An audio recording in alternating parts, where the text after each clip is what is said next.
you expect me to sit here I do. and talk about the Seattle Seahawks, the reigning two-time NFC champions, my favorite to win the Super Bowl this year? Yes. It does not look good. No. I understand that. Thank you. But I want the record to show. Put that camera back on me, please. Here we go. I want the record Now, be to careful. show. Be careful. I want the record to show. Yeah, Okay, I'm seriously. always careful. I say, hey, I say what I feel. Yeah. I say what I Really? feel. That's right. Really? You're damn right. Okay. Here's the deal. Real talk Here's the on deal. Thursday. This Here's the Tuesday. deal.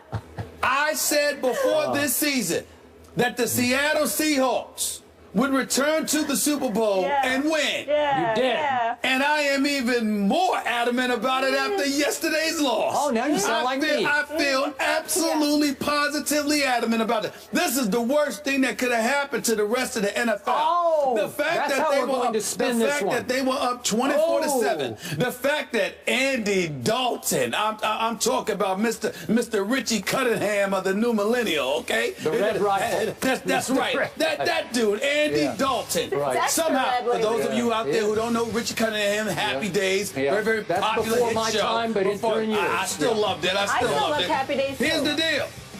When you think about the Seattle Seahawks, Cam Chancellor and Earl Thomas and Bobby Wagner and KJ Wright and Richard Sherman. Richard Sherman, by the way, wasn't just in one area. Wasn't just on the left side. He was all over the field. He was defending both corners. He was defending in the slot. Richard Sherman was all over the place yesterday. Okay? A.J. Green got his. There's no doubt about that. Okay? But what you did was, here's the problem with the Legion of Boom, and they're going to have to fix this. The problem is with Kerry Williams, former Baltimore Raven. We got a new scapegoat. Kerry Williams. No. Yeah. I like Kerry. Okay. I like him as a person, especially with some of the things he had to say last year when he was with the Philadelphia That's Eagles. true. I respect his candor.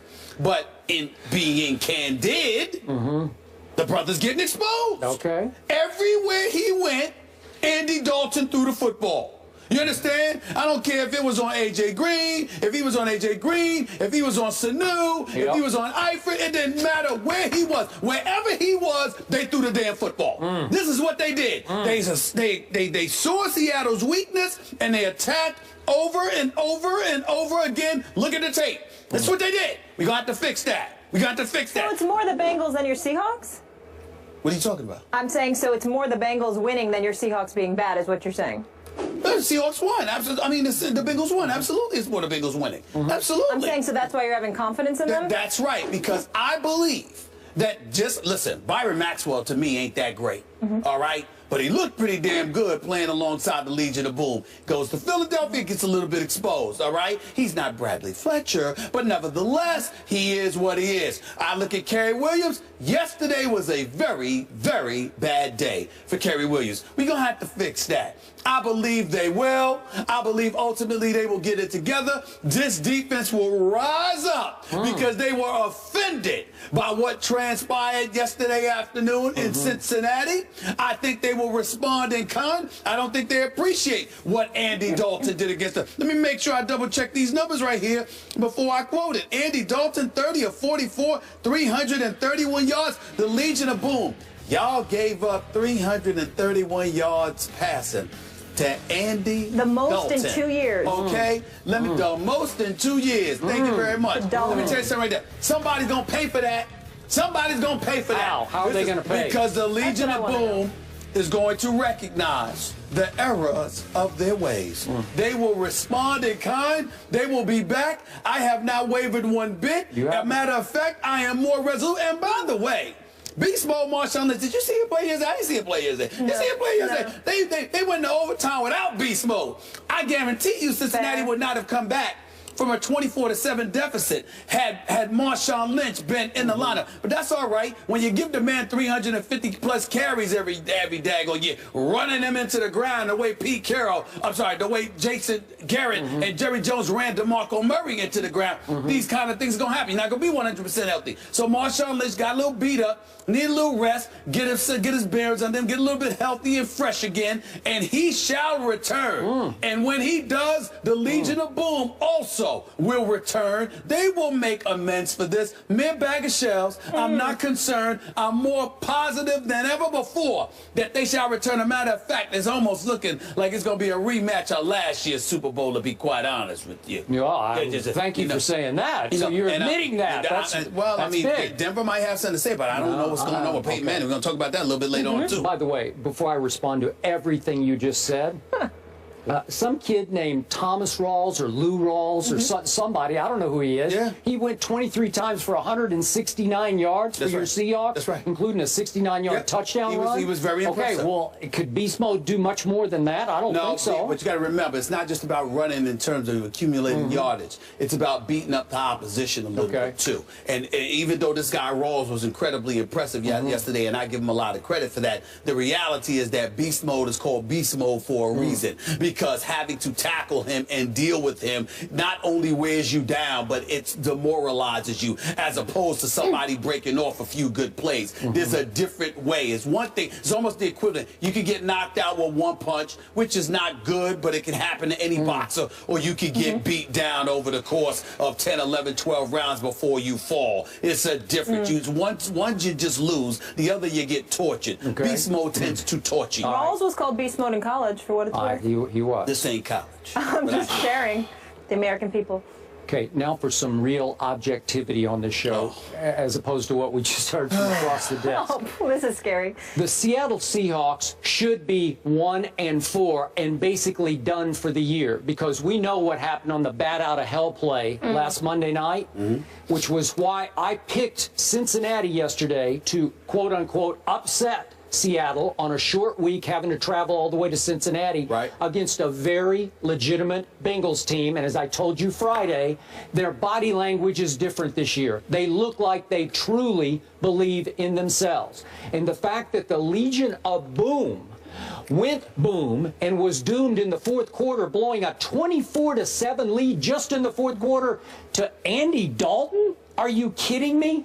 That is reason for concern bordering on fear on your part. And if you spoke your heart of hearts, you'd say, I'm getting pretty scared here. I'm getting scared because this is not good. And if I could speak, to use your word, candid, I'm going to be candid about one of probably your favorite Seahawk, Cam Chancellor.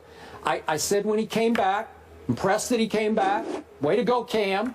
But the whole world, the NFL world, especially the Seattle Nation, Seahawks Nation, said, we have our savior back. And I said, you know what? That's not fair to him. He ain't that great. He is just a safety. He's not the quarterback. And even though he made a great play, all-time great play to almost save that game, it did save the game, but it shouldn't have. Obviously, the bogus call resulted right after that. But my point is, you cannot let him off the hook for yesterday, because Tyler Eifert abused him too many times. Tyler Eifert abused Kerry Williams a couple of times too. But if you check the tape, as you say, it's not just Kerry Williams as the only scapegoat here.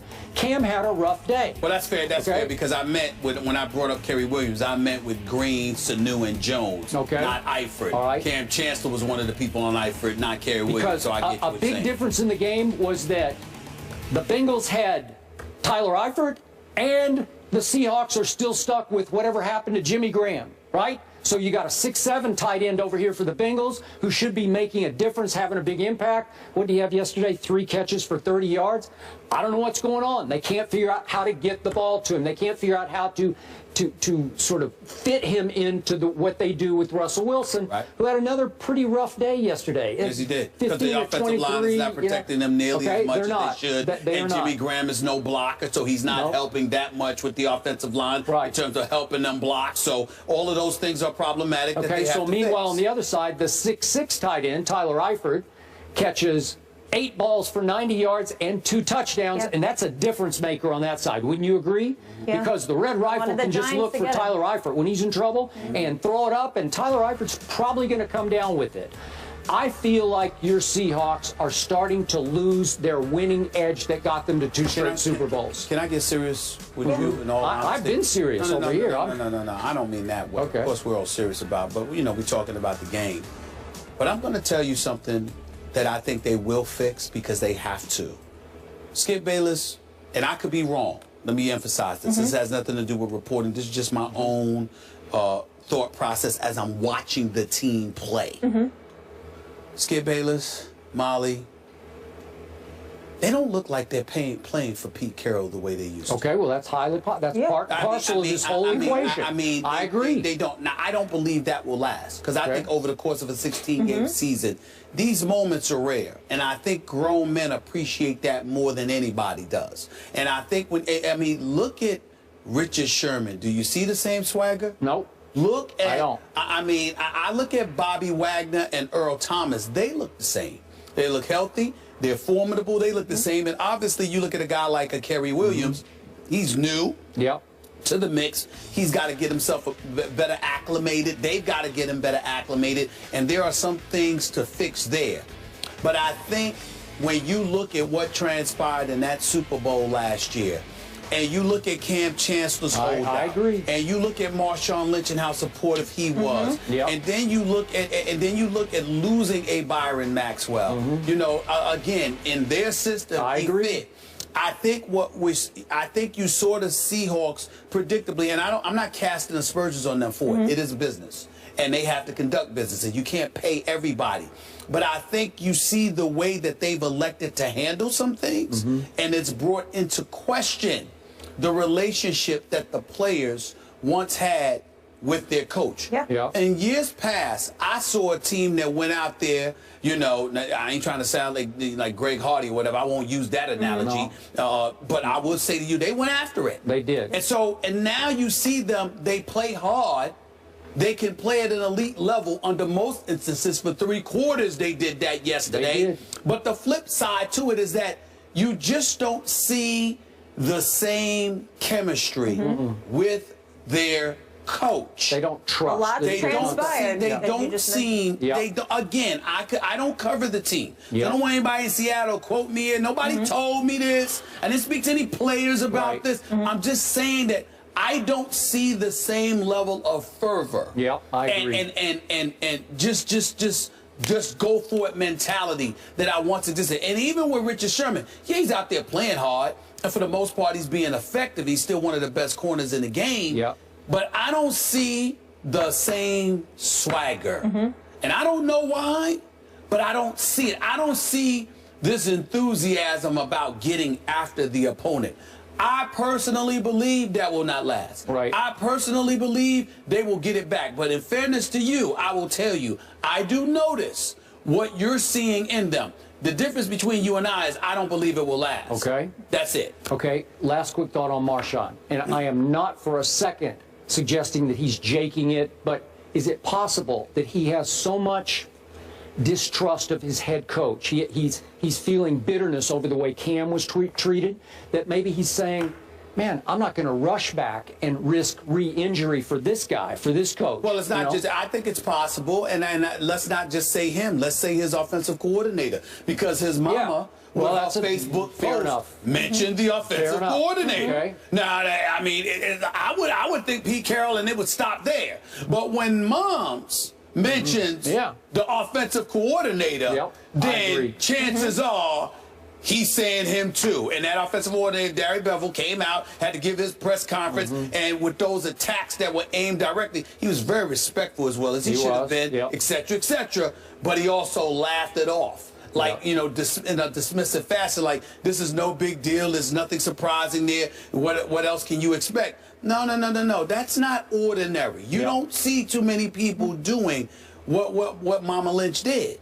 So I think that says something, and that gives us some insight that things are simply not what they used to be.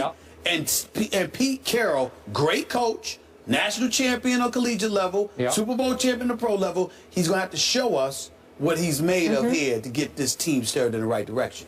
The Seahawks are allowing opposing tight ends to catch over 80% of their targets, highest in the NFL. Cam Chancellor has to address that. No he has question. to address that. All right, moving on. We go from Stephen A. Super Bowl pick to Skips. It was a tale of 2 halves for Tom Brady, and we had a psycho Tom sighting. What did his second half performance against the Cowboys say about him? We'll get into that on the other side. Stay here.